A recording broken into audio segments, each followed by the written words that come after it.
Welcome back to another episode of Willis Talk, and this is a little bit out of the normal, but it is still a car, and it still is something pretty nice for its kind, for it being newer. It's a 2011 Acura, and it lights up, not just under the hood.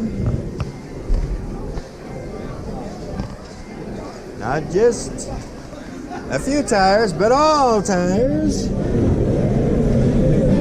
And check out the nice hint of blue inside.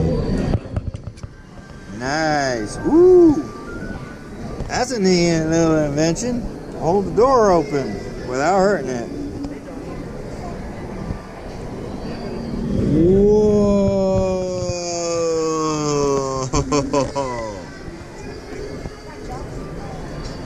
Yep, you can't get better. Yep, nope.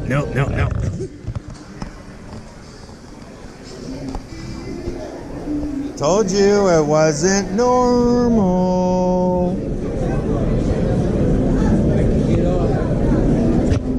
Don't push the red button. What does the red button do? You don't want to know. Till next episode. Try to resist pushing the red button.